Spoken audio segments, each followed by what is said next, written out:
Hello children, हमारे इस video का टॉपिक है energy stored in a capacitor. आप जानते ही हैं कि कैपेसिटर में चार्ज स्टोर होता है और इसलिए हम कहते हैं कि कैपेसिटर के पास इलेक्ट्रिकल एनर्जी भी है।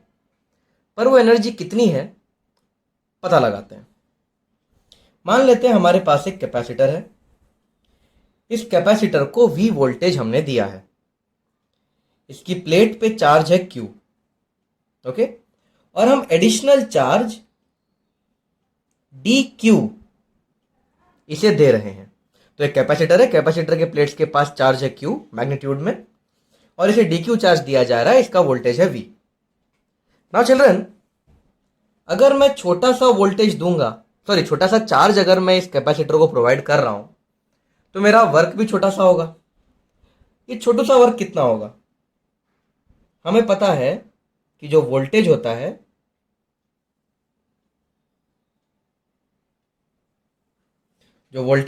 V, it is defined as work done per unit charge. तो वोल्टेज है V, यहां कर देता हूं चिल्ड्रन में। वर्क छोटू सा हुआ होगा, dw वर्क हुआ होगा, क्योंकि हमारा चार्ज जो है वो छोटू सा dq है। देयरफॉर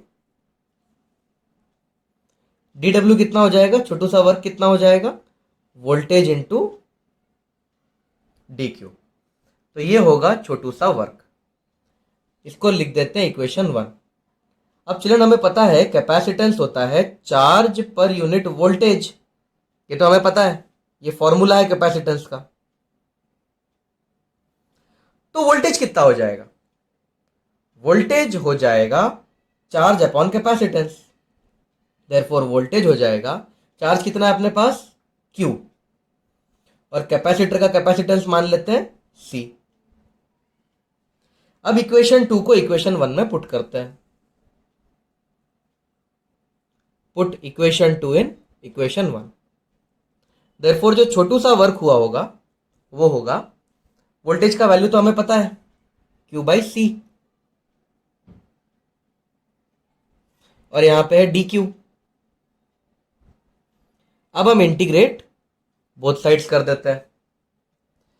जो चार्ज है, स्टार्टिंग में कैपेसिटर के पास 0 चार्ज होगा और फाइनल चार्ज होगा कैपिटल Q।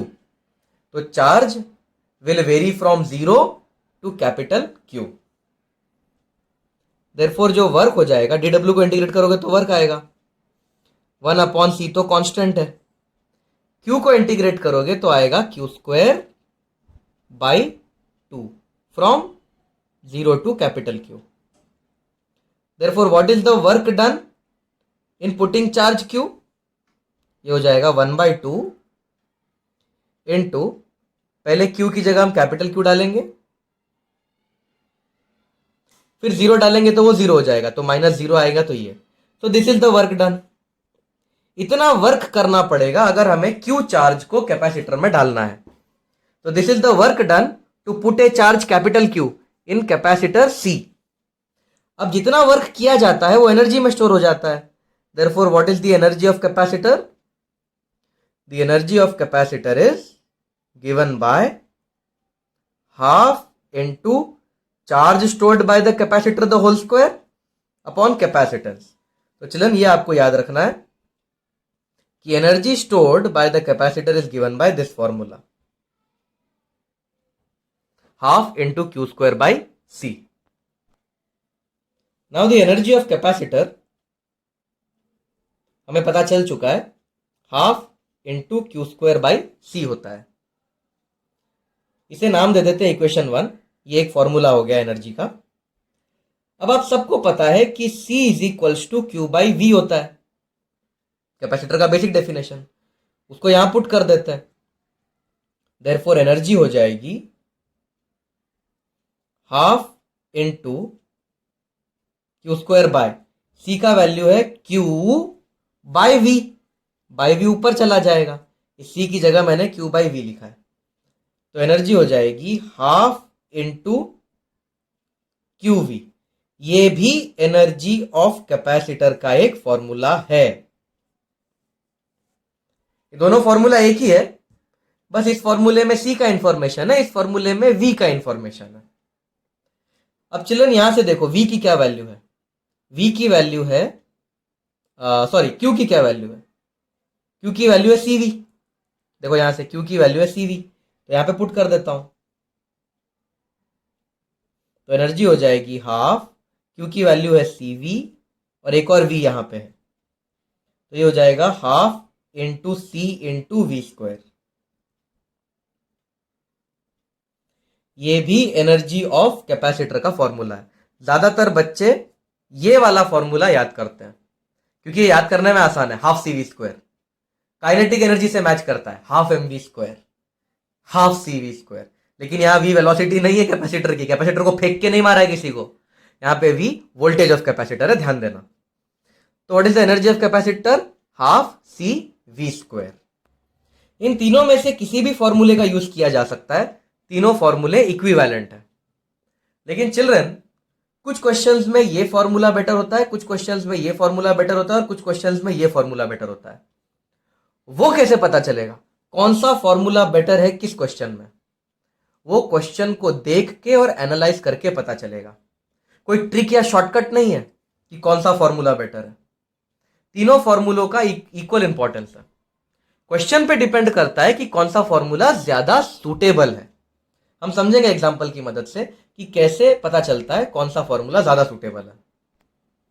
अगला कंसेप्ट है energy density of a capacitor.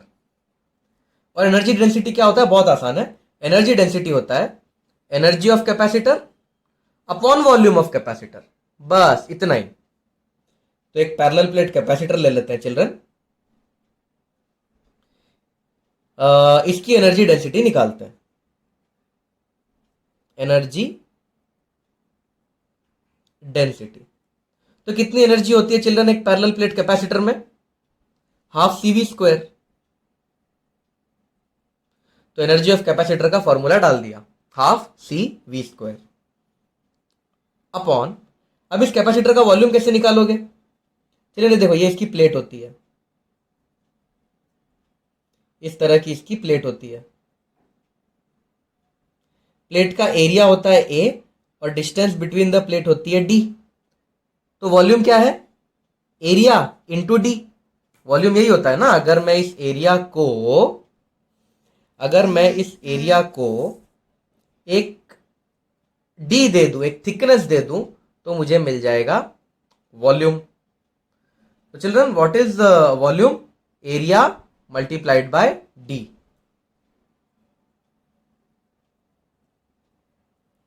अब आप सबको पता है कि पैरेलल प्लेट कैपेसिटर में जो सी होता है उसका फॉर्मूला होता है epsilon not a by D.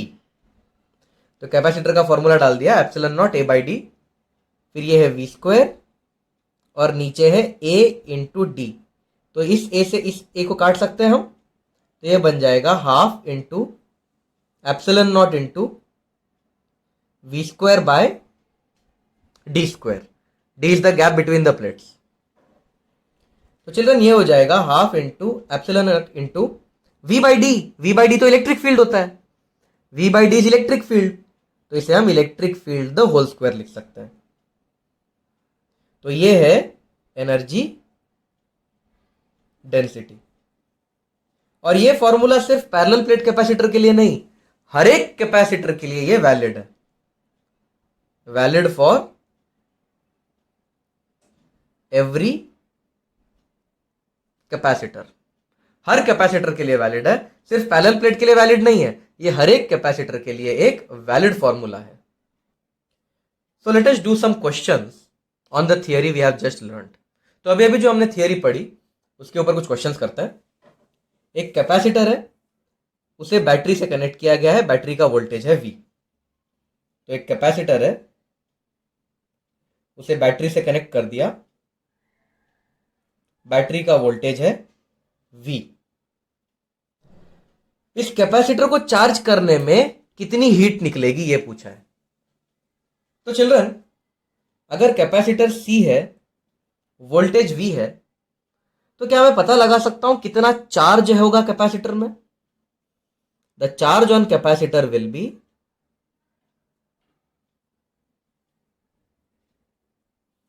Q is equals to C V, क्योंकि C का क्या फॉर्मूला है, C होता है Q बाई वी, V को यहां ले लिया। तो इस कैपेसिटर के पास चार्ज है Q, करेक्ट। और what is the energy in capacitor, energy stored bye capacitor कितनी है, हाफ सी वी स्क्वायर। मानते हो, एनर्जी स्टोर्ड बाय कैपेसिटर कितनी, हाफ सी वी स्क्वायर है, तो अभी अभी देखा। तो कैपेसिटर का कैपेसिटेंस पता चल गया, चार्ज पता चल गया, एनर्जी पता चल गई। अब चिल्ड्रन ये चार्ज क्यू कहां से आया कैपेसिटर के पास, किसने प्रोवाइड किया ये चार्ज क्यू? क्या यहां पे हमने अंदर चार्ज बाहर से ऐसा स्प्रिंकल किया, नमक स्वाद अनुसार, ऐसा चार्ज स्वाद अनुसार हमने डाला क्या? नहीं, ये चार्ज आया कहां से? ये चार्ज तो बैटरी ने दिया होगा। तो इस बैटरी से क्यू चार्ज निकला होगा, इसीलिए वो क्यू चार्ज अब कैपेसिटर में जाके स्टोर हो गया। तो फ्रॉम द बैटरी या फ्रॉम द सेल भी बोल सकते हैं, यहां पे एक ही सेल बनाया है, from the cell, from this cell Q charge came out and got stored in the capacitor.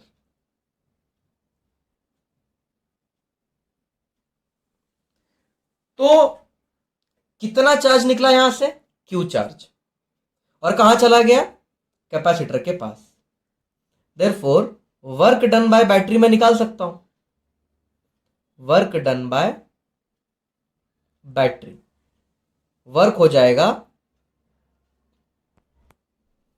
Voltage into charge. क्यों? क्योंकि वोल्टेज क्या होता है, work done per unit charge. Voltage क्या होता है, work done per unit charge. तो battery का वोल्टेज V, बैटरी का चार्ज Q, तो बैटरी का work QV। Now children, capacitor में कितनी एनर्जी है, हाफ सी वी स्क्वायर भी एक फॉर्मूला है, और हाफ क्यू वी ये भी एक फॉर्मूला है। तो बैटरी ने कितना वर्क किया, QV। कैपेसिटर के पास कितनी एनर्जी आ गई, आधी QV।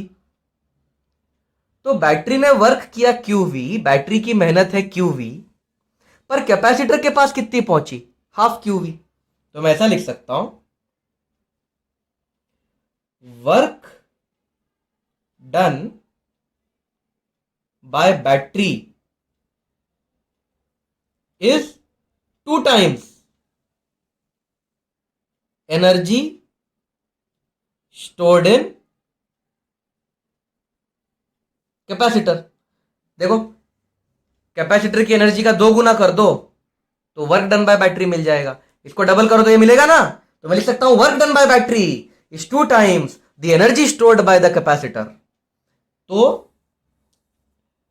अब अगर बैटरी ने क्यूवी काम किया और कैपेसिटर में सिर्फ आधा क्यूवी एनर्जी गई, तो बाकी की आधी क्यूवी कहां गई, बाकी की आधी क्यूवी हीट के फॉर्म में वेस्ट हो गई।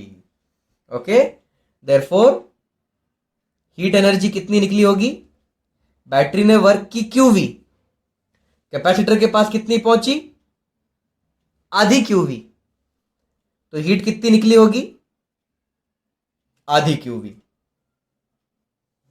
मॉरल ऑफ द स्टोरी, अगर बैटरी 10 जूल वर्क करेगा तो 5 जूल कैपेसिटर स्टोर कर लेगा और बाकी बची 5 जूल हीट के फॉर्म में वेस्ट हो जाएगी।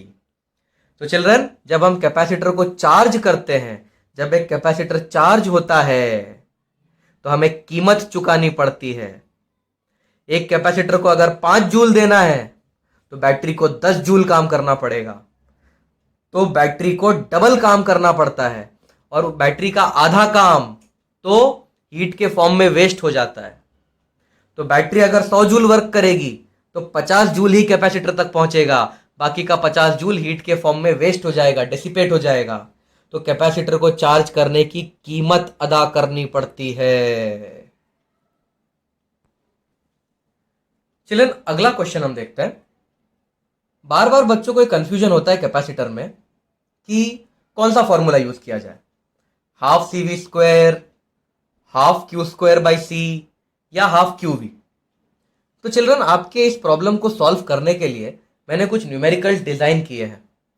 उन न्यूमेरिकल्स को करने से आपको पता चल जाएगा, आपको आइडिया आ जाएगा कि एनर्जी के जो 3 फॉर्मूले हैं उनमें से कौन सा फॉर्मूला सबसे ज्यादा सूटेबल होता है। चिल्ड्रन, वैसे तो तीनों फॉर्मूला सही है, पर सूटेबल कौन सा होता है हम इन न्यूमेरिकल्स की मदद से देखेंगे। एक कैपेसिटर है, उसे बैटरी से कनेक्ट किया गया है और बैटरी है V वोल्ट की। तो एक कैपेसिटर है, कैपेसिटेंस C है उसका, और बैटरी से कनेक्ट कर दिया गया है, बैटरी का वोल्टेज है V। अब ये जो कैपेसिटर है इसकी प्लेट्स को खींच दिया, मतलब ये कैपेसिटर की प्लेट्स थी, इस तरह से इन प्लेट्स को पकड़ के इनके बीच का डिस्टेंस बढ़ा दिया है और डिस्टेंस कर दिया डबल। तो इस कैपेसिटर में पहले कितनी एनर्जी थी और बाद में कितनी एनर्जी थी उसका रेशो लेना है। तो चिल्ड्रन, सबसे पहले क्वेश्चन को एनालाइज करते हैं।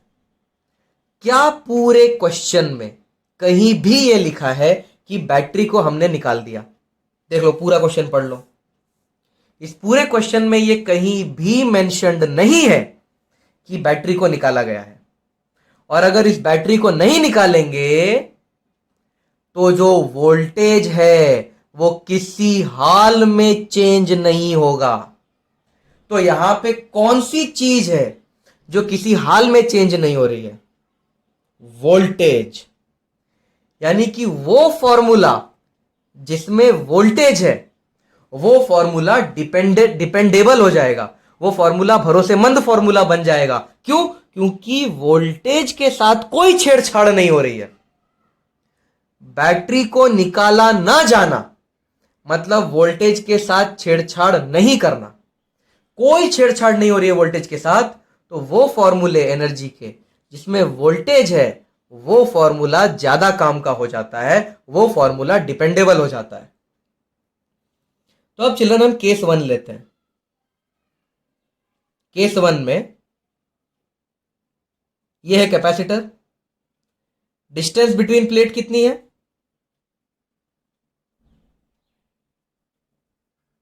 D मान लेते हैं, और एरिया ऑफ प्लेट A मान लेते हैं। तो इसका कैपेसिटेंस कितना हो जाएगा? Epsilon naught A by D।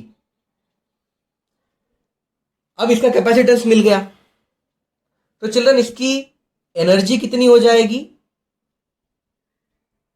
Half C V square. तो this is energy before, plate को खींचने के पहले की एनर्जी है ये। अब तक हमने प्लेट को खींचा नहीं है, अब तब तक ये कैपेसिटर ऐसा ही है। तो चिल्ड्रन, मैंने ये फॉर्मूला क्यों इस्तेमाल किया? क्योंकि मुझे C का इंफॉर्मेशन है और वोल्टेज डिपेंडेबल है। इस पूरे क्वेश्चन में चार्ज का कोई भरोसा नहीं चिल्ड्रन। इस पूरे के पूरे क्वेश्चन में चार्ज भरोसेमंद नहीं है। ओके, तो ये एनर्जी का ये फॉर्मूला ज्यादा बेटर रहेगा। तो कितनी एनर्जी है? Half epsilon naught A by D into V square. तो ये शुरुआत में इतनी एनर्जी है। अब केस 2 देखते हैं। केस 2 में ये जो गैप है ये डबल हो गया है। देखो, इसको पकड़ के खींच दिया, तो अब जो कैपेसिटेंस हो जाएगा वो हो जाएगा epsilon naught A by 2D। Gap है वो डबल हो गया है। तो अब जो नई एनर्जी होगी, एनर्जी आफ्टर पुलिंग, ये हो जाएगी हाफ C की वैल्यू क्या है? Epsilon naught A by 2D into voltage के साथ छेड़छाड़ नहीं की है तो V स्क्वायर। तो चिल्ड्रन, अगर मैं पुरानी एनर्जी में 2 डिवाइड कर दूं तो नई एनर्जी मिल जाएगी। देखो ये सब क्या है? ये पूरा क्या है? ये पूरा, इस नीचे के 2 को छोड़ के ये पूरा half E/A/D/V square, half E/A/D/V square, ये क्या है? ये ओल्ड एनर्जी है। तो energy after pulling is energy before pulling divide by 2। तो क्या रेशो हो जाएगा बिफोर और आफ्टर का? बिफोर और आफ्टर का रेशो हो जाएगा 2। करेक्ट ना? अब तो बस रेशो लेना है। तो energy before upon energy after is 2। तो जो नई एनर्जी है वो पुरानी एनर्जी की आधी हो जाएगी। तो children half CV square formula use करना है। ये कैसे स्ट्राइक हुआ, इस क्वेश्चन का सबसे बड़ा कंसेप्ट यही है। बैटरी ने निकाली, वोल्टेज भरोसेमंद हो गया। कैपेसिटर के फॉर्मूले हमें पता है, सी का इस्तेमाल कर लेंगे हम। ये आ गया अपना आंसर। अगला क्वेश्चन चिल्ड्रन, एक कैपेसिटर है, उसे 5 वोल्ट की बैटरी से कनेक्ट कर दिया। तो कैपेसिटर बना देते हैं और 5 वोल्ट की बैटरी से कनेक्ट कर देते हैं। 0.2 फैरेड का कैपेसिटर है, क्वेश्चन में दिया है कैपेसिटर 0.2 फैरेड का है। तो चिल्ड्रन क्या मैं इसकी एनर्जी निकाल सकता हूं? ये तो तुरंत इसकी एनर्जी मिल जाएगी हाफ सीवी स्क्वायर का फॉर्मूला इस्तेमाल करके। तो कितनी एनर्जी है अपने पास? इनिशियल एनर्जी कितनी है कैपेसिटर के पास? Half C V square. ये हो जाएगा 0.1 इंटू 25, 2.5 जूल। ये इसकी इनिशियल एनर्जी है। अब चलिए क्वेश्चन में लिखा है इस कैपेसिटर में एक डाइलेक्ट्रिक घुसेड़ दिया। तो ये कैपेसिटर है, इसमें आपने डाइलेक्ट्रिक डाल दिया और डाइलेक्ट्रिक का डाइलेक्ट्रिक कांस्टेंट है 3। तो डाइलेक्ट्रिक कांस्टेंट हो गया 3। वोल्टेज अभी भी 5 वोल्ट है। तो चिल्ड्रन क्या पूरे क्वेश्चन में ऐसा लिखा है क्या कि बैटरी को निकाला है? पढ़ लो पूरा क्वेश्चन, आपकी आंखों के सामने है। क्या पूरे क्वेश्चन में कहीं भी लिखा है बैटरी को निकाल दिया? नहीं लिखा है ना। तो यहां पे वोल्टेज भरोसेमंद हो जाता है। तो फिर से आप कौन सा फॉर्मूला यूज कर सकते हो? Half CV square. लेकिन चिल्ड्रन डाई इलेक्ट्रिक डाल दिया। डाई इलेक्ट्रिक डालने से क्या फायदा होता है? कैपेसिटेंस बढ़ जाता है।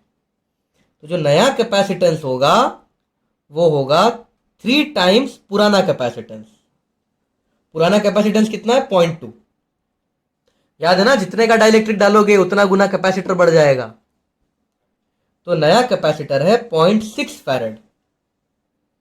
तो अब मेरे पास नए कैपेसिटर की वैल्यू भी है, वोल्टेज तो उतना ही है क्योंकि बैटरी के साथ छेड़छाड़ नहीं की है। तो अब मेरे पास कितनी एनर्जी है?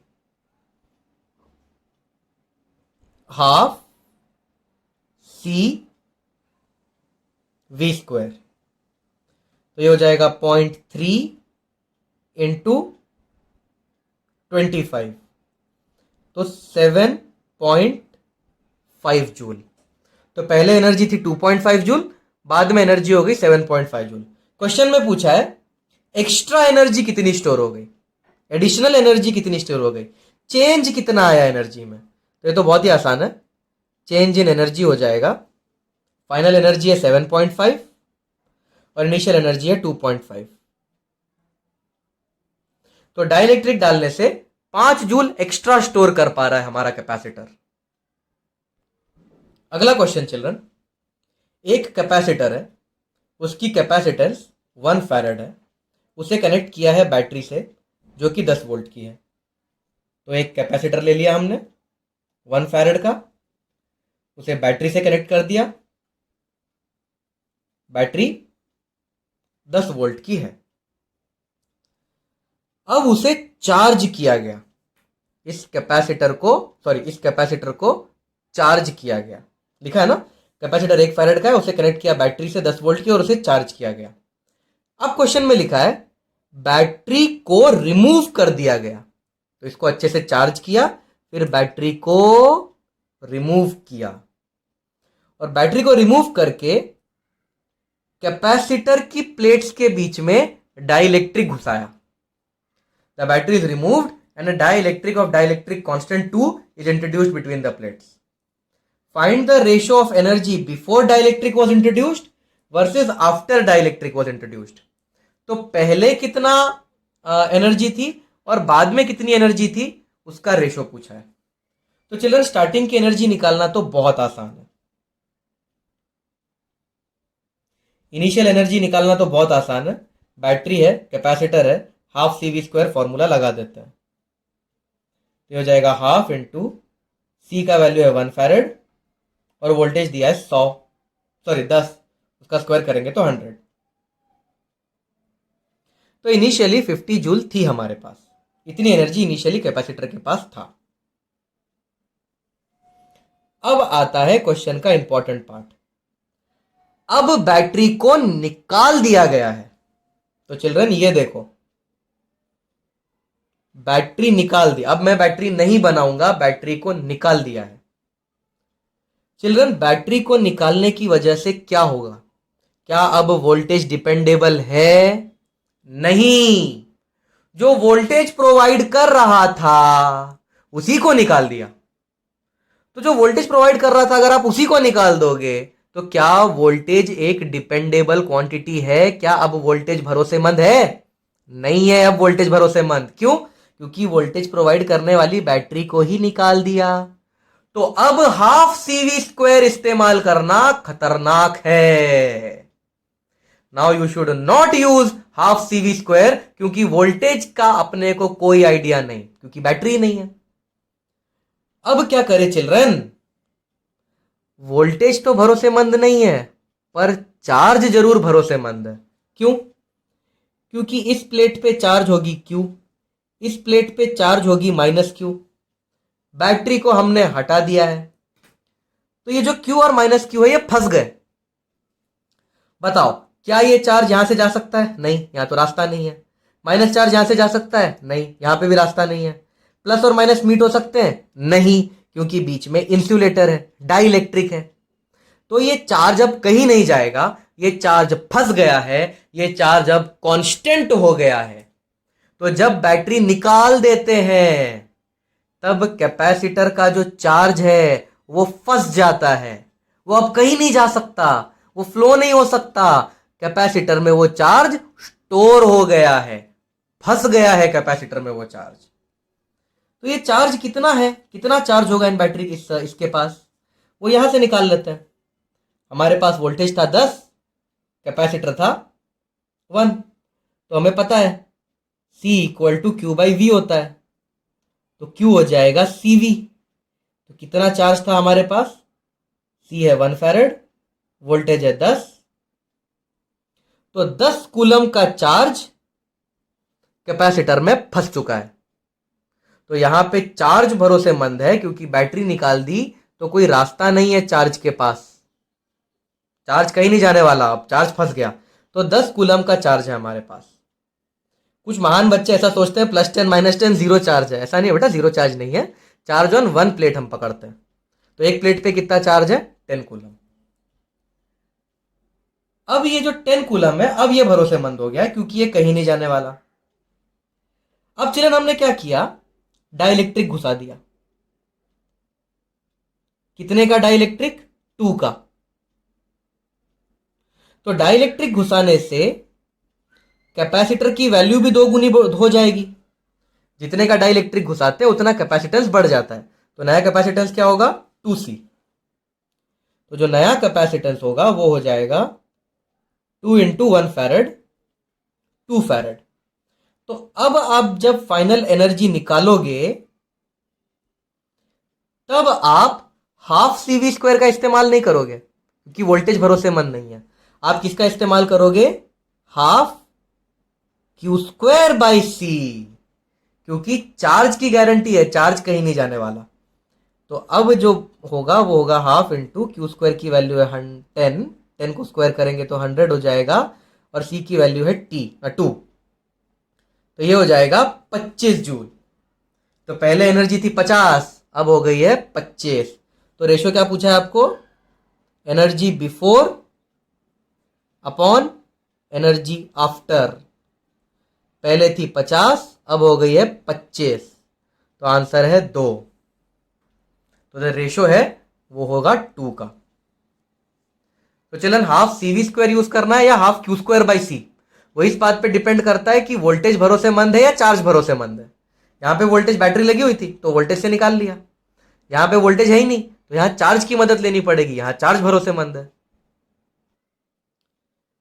अगला क्वेश्चन, एक कैपेसिटर है, उसे बैटरी से कनेक्ट किया गया है, बैटरी का वोल्टेज है V, उसे पूरी तरह से चार्ज किया कैपेसिटर को और बैटरी को निकाल दिया। अब बैटरी को निकालने के बाद कैपेसिटर की प्लेट्स को खींच दिया, तो इसको खींचने में कितना वर्क हुआ होगा, कितना वर्क लगेगा, यह हमें पूछा है। तो चिल्ड्रन, एक कैपेसिटर है और यह है बैटरी, कैपेसिटर के पास कैपेसिटेंस है C, बैटरी का वोल्टेज है V। तो इनिशियल एनर्जी निकालना तो बहुत आसान है, हाफ CV²।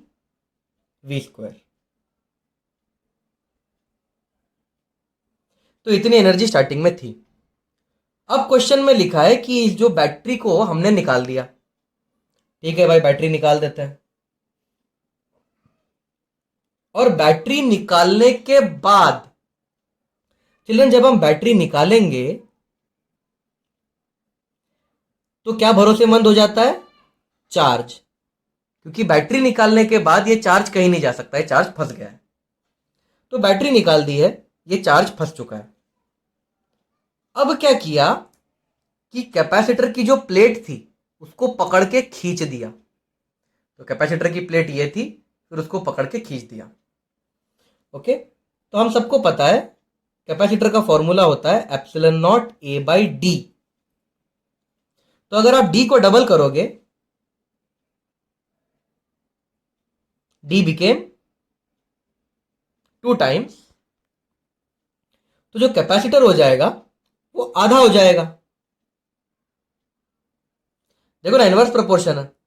देयरफॉर कैपेसिटर का जो नया वैल्यू होगा वो हो जाएगा C/2। अब कितनी एनर्जी होगी कैपेसिटर के पास? Final energy. अब चिल्ड्रन हाफ CV² का इस्तेमाल नहीं करेंगे क्योंकि वोल्टेज भरोसेमंद नहीं है। तो फाइनल एनर्जी हो जाएगी हाफ Q²/C²। इसका इस्तेमाल करूंगा, हाफ Q²/C, क्योंकि Q भरोसेमंद है। तो जो फाइनल एनर्जी होगी वो होगी हाफ Q²/C है C/2। ये बाई टू कट जाएगा। तो कितनी है फाइनल एनर्जी? Q²/C। पर चिल्ड्रन, इस Q का वैल्यू हमें कहां से मिलेगा? इस Q का वैल्यू ओरिजिनल कंडीशन से मिलेगा। हमें पता है C = Q/V।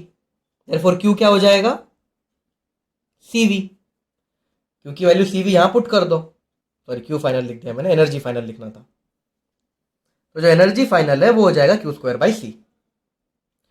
देयरफॉर जो फाइनल एनर्जी है, Q² की वैल्यू हमें पता है,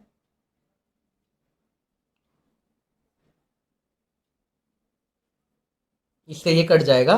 फाइनल एनर्जी हो जाएगी CV²। इनिशियल एनर्जी कितनी थी? Half CV²। फाइनल एनर्जी कितनी है कैपेसिटर के पास? CV²। तो हमने क्या किया, ये एनर्जी बढ़ क्यों गई? देखो, एनर्जी डबल हो गई। ये एनर्जी बढ़ी क्यों? क्योंकि किसी ने पकड़ के वर्क किया। तो वर्क कितना हुआ होगा?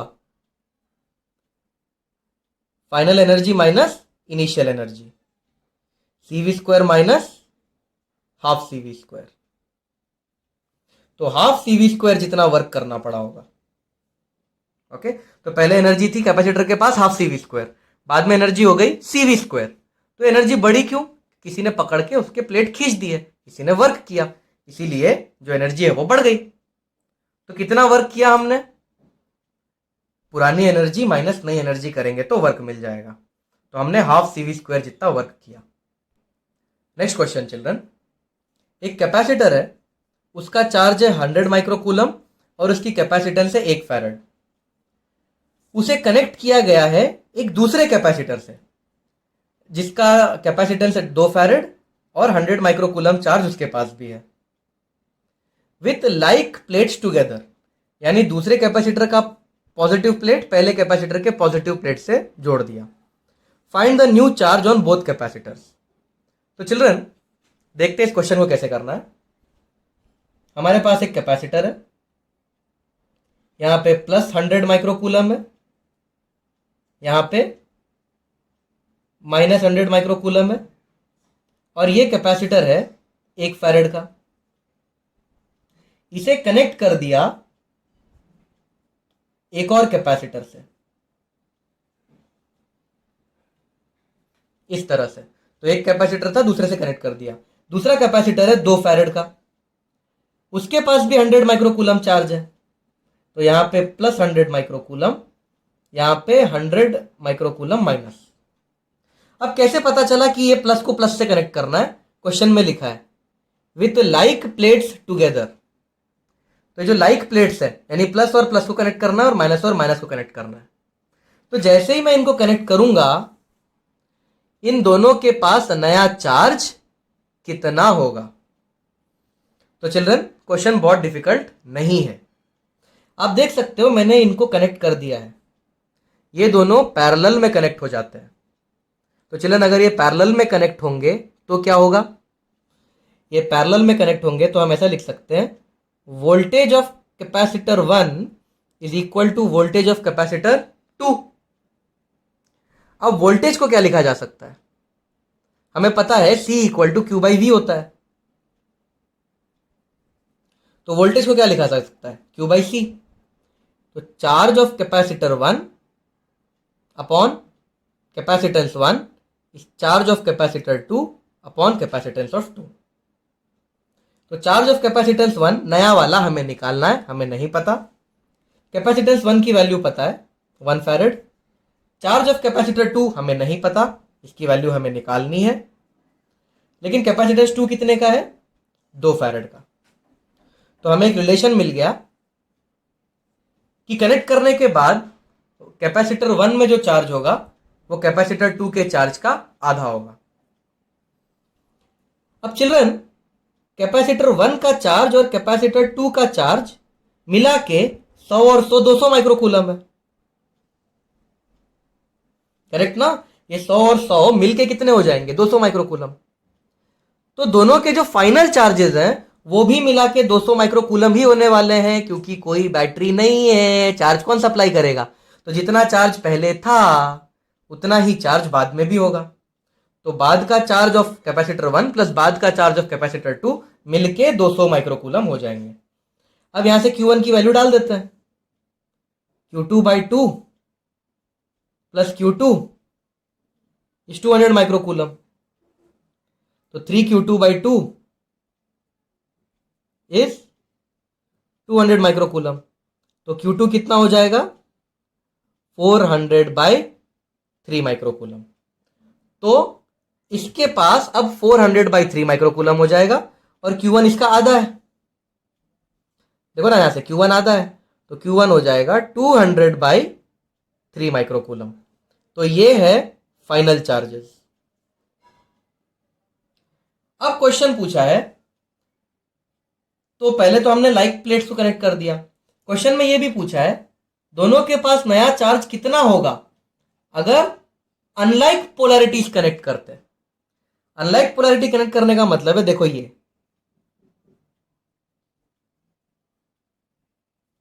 यहां पे 100 माइक्रोफैरेड, तो यहां 100 माइक्रोकूलम, तो यहां -100, यहां पे -100, तो यहां पे +100। तो अगर अनलाइक कनेक्ट करते तो क्या होता? अनलाइक कनेक्ट करते तो इस 100 माइक्रोकूलम को -100 माइक्रोकूलम के पास जाने का रास्ता मिल जाता, और 100 माइक्रोकूलम और -100 माइक्रोकूलम मिला के क्या बना देते? अंडा। सिमिलरली ये -100 माइक्रोकूलम यहां जाके इस 100 माइक्रोकूलम को 0 बना देता। तो अगर अनलाइक प्लेट्स कनेक्ट करते तो फाइनल आंसर क्या होगा? 0। ये 100 और -100 न्यूट्रलाइज हो जाएंगे, ये -100 और ये 100 न्यूट्रलाइज हो जाएंगे। तो अगर अनलाइक प्लेट कनेक्ट करते तो ये दोनों के दोनों कैपेसिटर्स के पास फाइनल चार्ज कितना बचता? अंडा। अगला क्वेश्चन चिल्ड्रन, कैपेसिटर है 1 माइक्रोफैरेड का और उसके पास चार्ज है 20 माइक्रोकूलम। तो कैपेसिटर बना दिया 1 माइक्रोफैरेड का और चार्ज है उसके पास 20 माइक्रोकूलम। तो एक के पास +20, दूसरे के पास -20। उसको कनेक्ट किया दूसरे कैपेसिटर के पास जिसका कैपेसिटेंस है 3 माइक्रोकूलम, ये तो कनेक्ट कर दिया, और उसके पास चार्ज है 80 माइक्रोकूलम, और अनलाइक प्लेट्स को कनेक्ट किया है, यानी +20 माइक्रोकूलम के साथ -80 माइक्रोकूलम, और -20 माइक्रोकूलम के साथ +80 माइक्रोकूलम। तो प्लस के साथ माइनस और माइनस के साथ प्लस को कनेक्ट कर दिया। अब आपको नए चार्जेस ढूंढने हैं कैपेसिटर के। तो सबसे पहले क्या होगा, ये देखो चिल्ड्रन, असलियत में ऐसा नहीं होता जैसा मैं करने वाला हूं, पर ये एक तरीका है करने का। तो ये 20 और -80 कितना बचेगा, -60। तो अब हम ऐसा मान लेते हैं कि जो नेट चार्ज हमारे पास है वो कितना हो गया, 60 माइक्रोकूलम। ये देखो, इन दोनों को सब्ट्रैक्ट करेंगे तो -60, इन दोनों को सब्ट्रैक्ट करेंगे तो +60। तो -60 और +60 को ऐड करके जीरो नहीं लिखना है चिल्ड्रन, कैपेसिटर है, प्लस होगा तो माइनस भी होगा। तो इन दोनों को अगर आप क्या बोलते हैं, फ्लो होने का मौका दें, तो +20 माइक्रोकूलम यहां पे आके -60 माइक्रोकूलम बन जाएगा, और -20 माइक्रोकूलम यहां पे आके +60 माइक्रोकूलम बन जाएगा। तो इन दोनों कैपेसिटर्स का जो नेट चार्ज है वो अब 60 माइक्रोकूलम हो जाएगा। इसका नया चार्ज नहीं पता, इसका नया चार्ज Q1 मान लेते हैं और इसका नया चार्ज Q2 मान लेते हैं। तो ये जो Q1 प्लस Q2 है वो हो जाएगा 60 माइक्रोकूलम। तो ये दोनों एक दूसरे को थोड़ा सा न्यूट्रलाइज करके 60 माइक्रोकूलम बनाएंगे। फिर ये 60 माइक्रोकूलम दोनों में डिस्ट्रीब्यूट भी होगा ना, एक के पास थोड़ी रहेगा 60 माइक्रोकूलम। देखो नेट चार्ज अपने पास 60 माइक्रोकूलम है, इन दोनों से पता चलता है कि नेट चार्ज 60 माइक्रोकूलम है। एक प्लेट का 60 माइक्रोकूलम नेट चार्ज है। समझो, एक प्लेट, कैपेसिटर का हमेशा एक प्लेट के चार्ज की बात की जाती है। एक प्लेट का चार्ज है 60 माइक्रोकूलम। अब वो 60 माइक्रोकूलम इसके पास थोड़ी रहेगा, 60 माइक्रोकूलम इसके पास भी नहीं रहेगा, वो डिवाइड होगा, डिवाइड होकर इसके पास Q1 और इसके पास Q2 आ गया है। तो Q1 प्लस Q2 मिला के 60 माइक्रोकूलम हो गया। इसे लिख देते हैं इक्वेशन 1। और हमें पता है दोनों पैरेलल में, दोनों के वोल्टेज भी सेम होंगे। तो voltage of one is equals to voltage of 2। अब वोल्टेज हमें पता है Q/C होता है, तो Q1/C1 is equals to Q2/C2। तो Q1 अपॉन C1 की वैल्यू है 1 माइक्रोफैरेड, Q2 अपॉन C2 की वैल्यू है 3 माइक्रोफैरेड। तो Q1 की वैल्यू मिल गई तो Q2 की मिल जाएगी, यहां पुट कर देते हैं। Q1 की वैल्यू है Q2/3, तो Q2/3 प्लस Q2 है 60 माइक्रोकूलम। देयरफॉर 4 Q2/3 60 माइक्रोकूलम है। चलो बचा हुआ क्वेश्चन यहां कर देते हैं, अब तो बस छोटा मोटा मैथ्स ही बचा है। देयरफॉर Q2 की वैल्यू हो जाएगी 4 1 4 15 45 माइक्रोकूलम, और Q1 की तो 1/3 है Q2 से, तो Q1 हो जाएगा 15 माइक्रोकूलम। तो फाइनल चार्जेस ये होंगे, these are the final charges. अगला क्वेश्चन चिल्ड्रन, एक कैपेसिटर है 2 फैरेड का, उसे चार्ज किया गया बैटरी से 5 वोल्ट की। उसके बाद बैटरी को निकाल दिया, और ये जो चार्ज कैपेसिटर है उसे अनचार्ज कैपेसिटर के साथ कनेक्ट कर दिया। तो फाइनल वोल्टेज कितना होगा दोनों कैपेसिटर का, और फाइनल चार्ज कितना होगा दोनों कैपेसिटर का। तो स्टेप बाय स्टेप करते हैं। एक कैपेसिटर है 2 फैरेड का, उसकी बैटरी है 5 वोल्ट की। तो क्या मैं चार्ज पता लगा सकता हूं इस कैपेसिटर का? बिल्कुल, C equal to Q/V, therefore Q equal to CV। तो कितना चार्ज हो जाएगा, 5 2 10 कूलम का चार्ज होगा। और क्या मैं इनिशियल एनर्जी निकाल सकता हूं? एनर्जी इनिशियली कितनी थी कैपेसिटर के पास, ½ CV², हाफ इंटू C है 2, V है 5, तो 25 हो जाएगा। इनिशियल एनर्जी है 25 जूल। तो मुझे स्टार्टिंग का चार्ज पता चल गया, मुझे स्टार्टिंग की एनर्जी पता चल गई कैपेसिटर की। तो जितना भी चार्ज का एनालिसिस, एनर्जी का एनालिसिस कर सकता था मैंने कर लिया। तो मुझे कैपेसिटर का इनिशियल चार्ज 10 माइक्रोकूलम और इनिशियल वोल्टेज 5 वोल्ट पता चल गया। अब इस 2 फैरेड के कैपेसिटर को हमने साइड में लिया, बैटरी निकाल दी, बैटरी निकाल दी, क्वेश्चन में लिखा है बैटरी इज डिस्कनेक्टेड। अगर बैटरी निकाल दी है तो वोल्टेज अब भरोसेमंद नहीं है। तो चलो बैटरी निकाल दी है 2 फैरेड के कैपेसिटर से, इसके पास चार्ज है 10 कूलम। अब इस 2 फैरेड के कैपेसिटर को जोड़ दिया है 4 फैरेड के कैपेसिटर के साथ, और ये 4 फैरेड का कैपेसिटर अनचार्ज्ड है, अनचार्ज्ड मतलब इसके पास चार्ज है 0 0। तो अब क्या ये 10 कूलम सिर्फ इसके पास रहेगा? नहीं, अब ये 10 कूलम को फैलने के लिए एक और कैपेसिटर मिल गया है। तो फाइनल चार्ज मान लेते हैं इसका Q1 और इसका Q2 है, दोनों पैरेलल में है। तो voltage of 1 is voltage of 2। Voltage क्या होता है? Q1 by C1, Q2 by C2। तो इसका चार्ज कितना था? 10, रियली सॉरी। तो Q1 बाय इसका कैपेसिटेंस कितना है? 2 farad equal to Q2 by इसका कैपेसिटेंस है 4 फैरेड। तो 1 ज़ा 2 ज़ा, एक रिलेशन मिल गया। Q1 है Q2 बाई 2।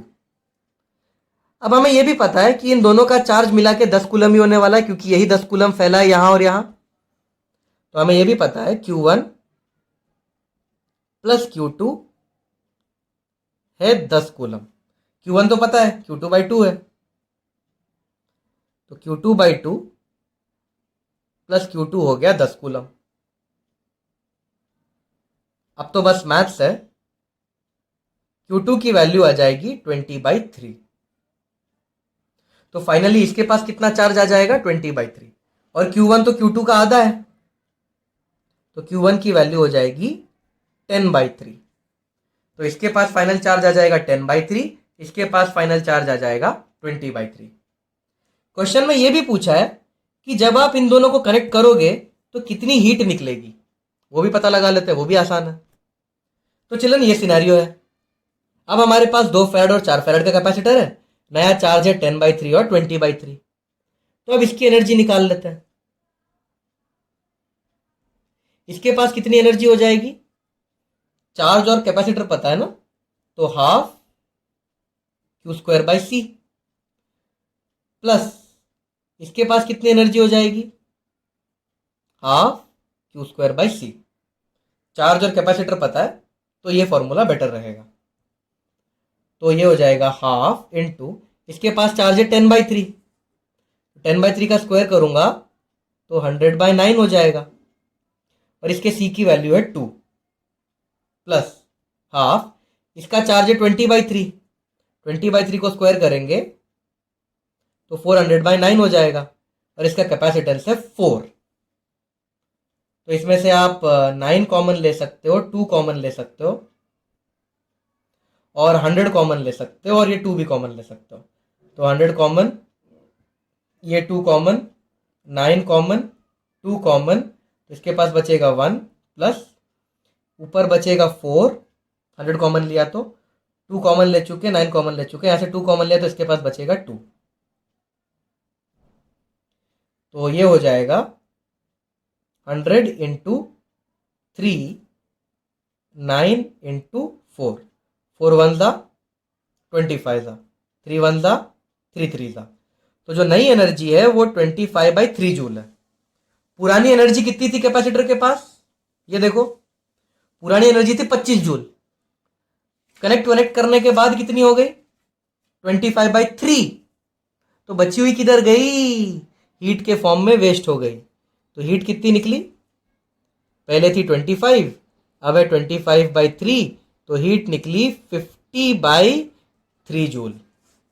इतनी हीट डेसिपेट हो गई, इतनी हीट चली गई, इतनी एनर्जी बर्बाद हो गई हीट के फॉर्म में।